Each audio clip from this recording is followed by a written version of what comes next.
Hello student, welcome, good morning all of you. Student, plus two में हम पढ़ रहे थे पॉलिटिकल साइंस में सेकंड लेसन, जिसका शीर्षक था सोवियत संघ का डिसइंटीग्रेशन। सोवियत संघ के विभाजन के कारण पढ़ लिए थे हमने, परिणाम पढ़े थे। शॉक थेरेपी के बारे में पढ़ा था। शॉक थेरेपी के बारे में हम रिवाइज कर लेते हैं थोड़ा सा कि शॉक थेरेपी क्या है। शॉक थेरेपी एक्चुअल में एक मॉडल था जिसे सोवियत संघ में समाजवादी व्यवस्था के स्थान पर पूंजीवादी व्यवस्था को लागू करने के लिए अपनाया गया था। विश्व बैंक और अंतर्राष्ट्रीय मुद्रा कोष ने इसको प्रायोजित किया था। 1991 में सोवियत संघ का विभाजन हुआ तो उसके बाद वहाँ पर शॉक थेरेपी को अपनाया गया, यानी कि पुरानी व्यवस्था को नष्ट करके नई पूंजीवादी व्यवस्था वहाँ पर स्थापित की जानी थी। इसे शॉक थेरेपी कहा जाता है। शॉक थेरेपी के परिणाम क्या निकले, आज हम उनके परिणामों को डिस्कस करेंगे। 1990 में अपनाई गई शॉक थेरेपी जनता को भोग के उस आनंदलोक तक नहीं ले गई जिसका उनसे वादा किया गया था।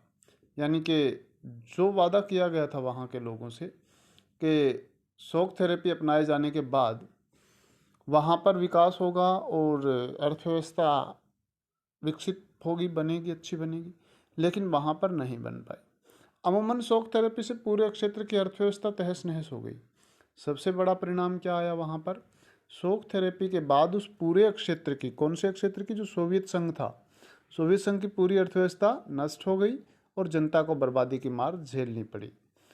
दूसरा, रूस में पूरा राज्य नियंत्रित ढांचा चरमरा गया।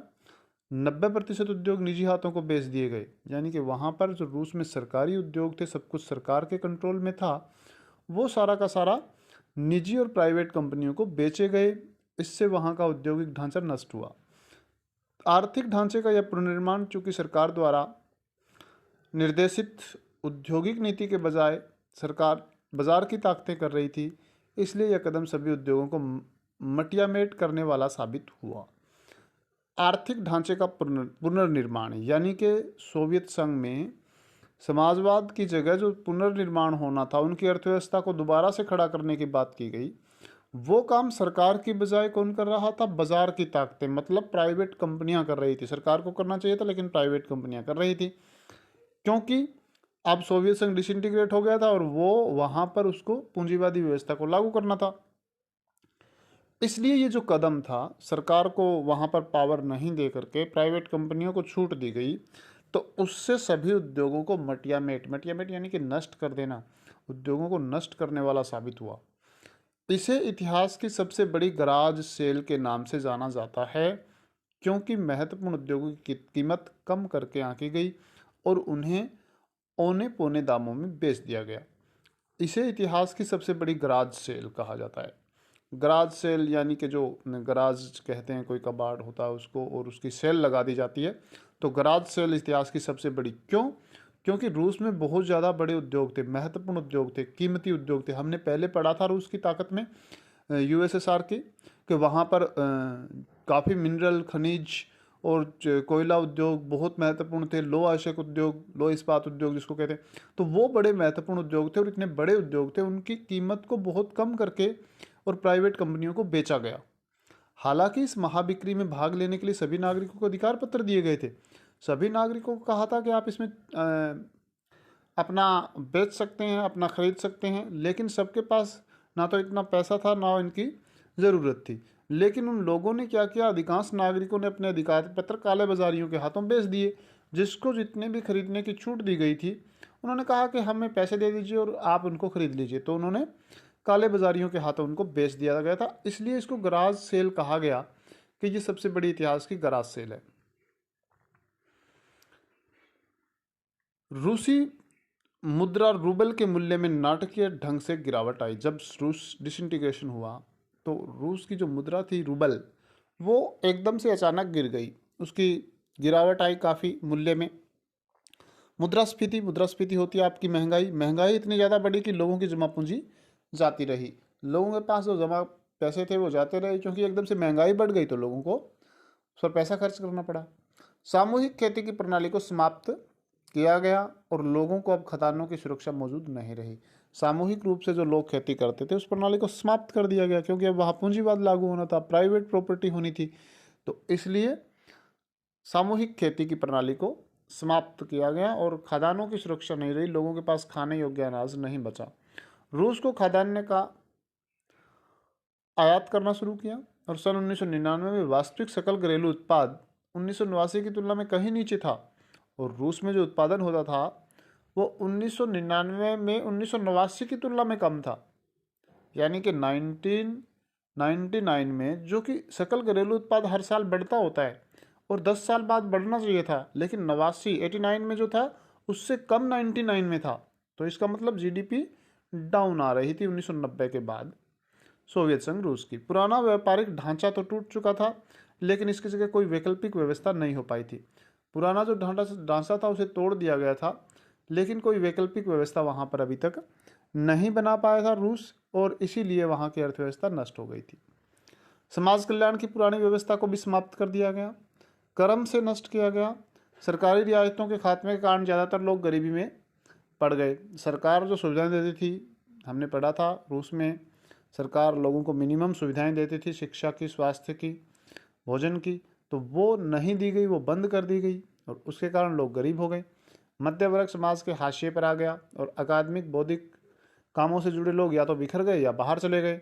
अब कुछ लोग जो अकेडमिशियन थे, जो बौद्धिक थे, इंटेलेक्चुअल थे, वो बाहर दूसरे देशों में जाकर के अपना काम करने लगे, तो वहाँ से रूस से पलायन होने लगा और कई देशों में एक माफिया वर्ग उभरा और उसने अधिकतर आर्थिक गतिविधियों को अपने नियंत्रण में ले लिया।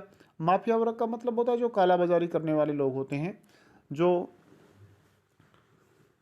एक माफिया चलाते हैं और उसमें अपने व्यवसाय को बढ़ाने के लिए अनैतिक कार्यों का उपयोग करते हैं। तो उन गतिविधियों को माफिया वर्ग वहाँ पर चलाने लगा। निजीकरण से नई विषमताओं को जन्म दिया। निजीकरण हुआ रूस में तो उससे नई असमानताएं पैदा हुई। पूर्व सोवियत संघ में शामिल रहे गणराज्यों में, खासकर रूस में, अमीर और गरीब के बीच में तीखा विभाजन हो गया। अमीर और गरीब के बीच की खाई ज़्यादा बड़ी हो गई, क्योंकि अमीर ज़्यादा अमीर हो गया और गरीब ज़्यादा गरीब हो गया। पहले की व्यवस्था के विपरीत अब धनी और निर्धन लोगों के बीच बहुत बड़ी असमानता आ चुकी थी। पहले समानता थी वहाँ पर रूस में, क्योंकि साम्यवादी शासन व्यवस्था में समानता होती है, लेकिन अब वहाँ पर क्या हुआ, अब वहाँ पर असमानता बढ़ने लगी। आर्थिक बदलावों को बड़ी प्राथमिकता दी गई और उन पर ध्यान भी दिया गया, लेकिन लोकतांत्रिक संस्थाओं के निर्माण का कार्य ऐसी प्राथमिकताओं के साथ नहीं हुआ। अब वहाँ पर पूंजीवादी व्यवस्था लागू की जानी थी, तो आर्थिक गतिविधियों को तो बड़ी प्राथमिकता दी गई, लेकिन रूस में लोकतंत्र स्थापित करने की ओर कोई ध्यान नहीं दिया गया, क्योंकि अंतर्राष्ट्रीय संस्थाएं जो कर रही थी वो पश्चिमी यूरोप के देशों के लाभ के लिए कर रही थी और उन्होंने लोकतंत्र की तरफ कोई ध्यान वहाँ नहीं दिया। इन सभी देशों में संविधान हड़बड़ी में तैयार किए गए और रूस के जो 15 देश सोवियत संघ में शामिल थे उनके संविधान हड़बड़ी में, जल्दबाजी में तैयार किए गए। रूस सहित अधिकांश देशों में राष्ट्रपति को कार्यपालिका प्रमुख बनाया गया और उसके हाथ में लगभग हर संभव शक्ति थमा दी गई। जैसा पश्चिमी यूरोप में था, अमेरिका में जो सिस्टम था कि राष्ट्रपति प्रमुख होगा, उन सभी राज्यों में वही कार्यपालिका का प्रमुख होगा। इस प्रकार के संविधान वहाँ बनाए गए। फलस्वरूप संसद अपेक्षाकृत कमजोर संस्था रह गई। इससे संसद कमजोर हो गई। मध्य एशिया के देशों में राष्ट्रपति को बहुत अधिक शक्तियां प्राप्त थी और इनमें से कुछ सत्तावादी हो गए। मध्य एशिया के देशों में काफ़ी शक्तियां राष्ट्रपति को दे दी गई और वो ज़्यादा सत्तावादी हो गए, यानी कि सत्ता को छोड़ ही नहीं रहे थे। मिसाल के तौर पर तुर्कमेनिस्तान और उज्बेकिस्तान राष्ट्रपतियों के पिछले 10 सालों के लिए अपने आप को इस पद पर बहाल किया और उसके बाद समय सीमा को अगले 10 सालों के लिए बढ़ा दिया। राष्ट्रपति पहले तुर्कमेनिस्तान और उज्बेकिस्तान के 10 वर्षों के लिए निर्वाचित हुए, लेकिन जैसे ही वो निर्वाचित हुए उनका कार्यकाल खत्म होने वाला था, तो उन्होंने अपने आप को 10 साल आगे उसका कार्यकाल बढ़ा लिया। इन फैसलों से असहमति या विरोध की अनुमति नहीं दी गई। अधिकतर देशों में न्यायिक संस्कृति और न्यायपालिका की स्वतंत्रता को स्थापित करने का काम अभी बाकी है, यानी कि उन देशों में न्यायपालिका को स्वतंत्र नहीं बनाया गया। न्यायपालिका को वहाँ पर सरकार से न्यायपालिका को ज़्यादा शक्तियाँ दी गई, न्यायपालिका से ज़्यादा शक्तियाँ सरकार को दी गई और न्यायपालिका वहाँ पर कुछ नहीं कर सकती थी। रूस सहित अधिकांश देशों की अर्थव्यवस्था ने सन 2000 में, यानी अपनी आज़ादी के 10 साल बाद खड़ा होना शुरू किया और अधिकांश देशों की अर्थव्यवस्था के पुनर्जीवन का कारण था खनिज तेल, प्राकृतिक गैस और धान जैसे प्राकृतिक संसाधनों का निर्यात। तो कुछ एक प्राकृतिक संसाधन रूस के पास थे, जिन्होंने उनकी अर्थव्यवस्था को दोबारा 2000 में जाकर के विकास करना शुरू किया। 1990 में जो उनका डिसइंटीग्रेशन हुआ था, उसके बाद 2000 में जाकर के उन्होंने विकास शुरू किया। रूस, कजाकिस्तान, तुर्कमेनिस्तान, उज्बेकिस्तान और अजरबैजान तेल और गैस के बड़े उत्पादक देश हैं। बाकी देशों को अपने क्षेत्र में तेल की पाइपलाइन गुजारने के कारण ज़्यादा फायदा हुआ। इस एवज में उन्हें किराया मिलता है।